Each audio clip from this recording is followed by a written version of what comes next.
네,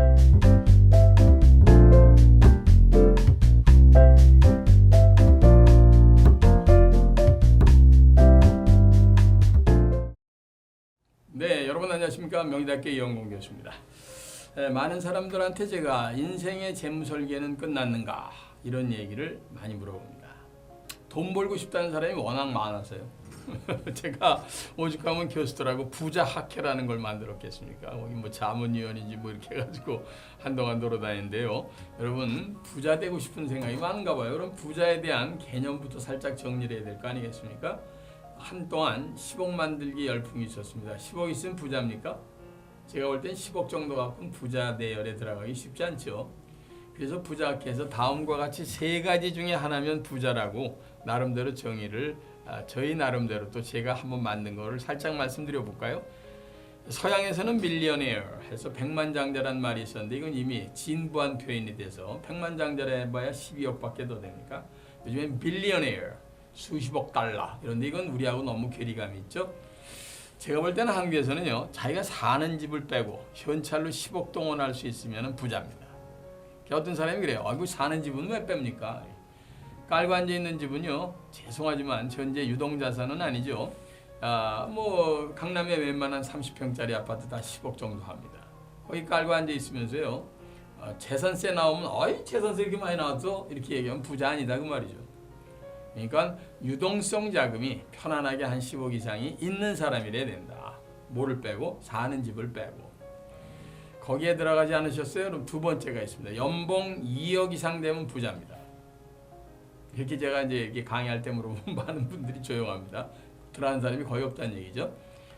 연봉 2억이면은 50억 정도의 돈을 은행에다 정기이자 집어넣고 받는 이자입니다. 이거 부자라고 해도 되죠? 1번, 2번에 들어가는 사람이 대한민국의 0.1% 정도 됩니다.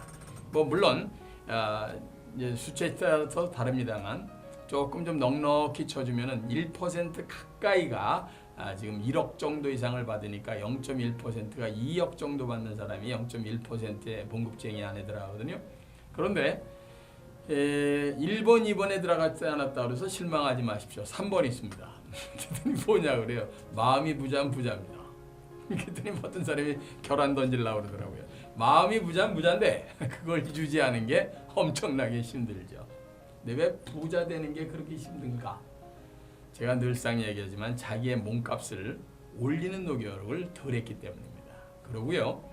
정확하게 인생의 재무 설계를 해본 적이 없이 그냥 가기 때문입니다.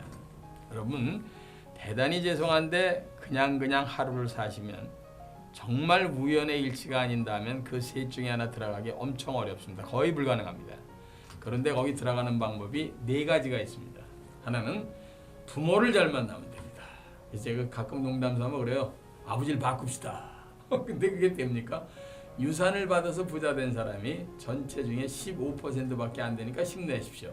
85%는 전부 이게 소위 말해서 자수성가형입니다. 근데 그 85%에 들어가는 게 세 가지 방법이니까 거기에 대한 설계를 해라 하는 얘기입니다. 첫째는요 전문가 집단이 되는 겁니다. 사자 되는 게 좋잖아요. 의사, 변호사, 판사, 검사, 무슨 뭐 계리사 뭐 이런 거요. 제가 공인중개사만 빼고 아침마당에 나가서 그랬더니 공인중개사 옆에서 글 올렸더라고요. 왜 공인중개사는 빼냐 뭐 이렇게. 제가 농담삼아 얘기합니다만 사자들 하는 게 대강 좋습니다. 그래서 열심히들 전문가 되려고 애쓰시는 거 아니에요? 근데 요즘에 전문가 집단에 바로 여러분이 속해 있는 게 있다는 걸 아십니까? 전문 경영자가 되는 게 그 안에 들어가 있습니다. 전문자 집단에 들어가서 전문 경영자가 되면요. 요즘에 뭐 좋은 기업에 들어가면 중역 정도 되면 연봉 1억 되고요. 그 다음에 전무 이상 되면 2억 이상 받고 그 다음에 대표이사 사장 되면 대개 5억 이상 받습니다. 그러니까 쉽게 여러분 잘 알다시피 부자 대열에 들어갈 수 있잖아요. 그래서 내가 직장 생활을 할 때는 탑까지 갈 수 있도록 최선을 다하라고 늘 얘기하는 겁니다. 그게 부자 되는 재무 설계 나와 있는 설계도대로라면 반드시 되는 거니까요.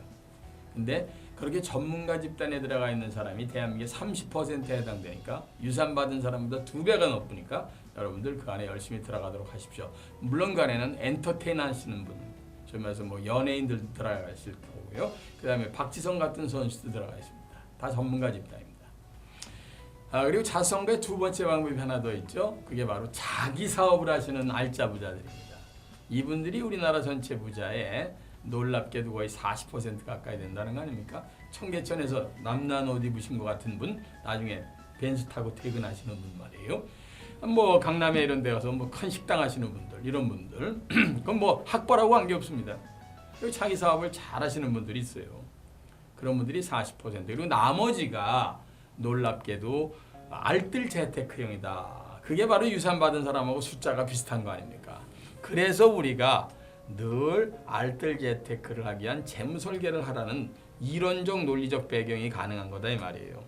쉽게 말씀드리면 아주 열심히 봉급을 받아서 알뜰하게 나름대로 종잣돈 만들었다가 뭐 전에 강남 개발되기 전에 작은 아파트 13평짜리 샀다가 이게 33평 되고 그 다음에 이거 다시 팔고 옆으로 옮겼다가 이래서 부자 되신 분들 주변에 많이 보잖아요.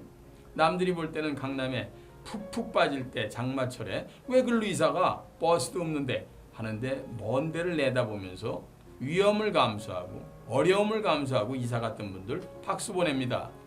그런 노력이 있지 않는다면 절대로 여러분들 부자 대열에 합류 못합니다.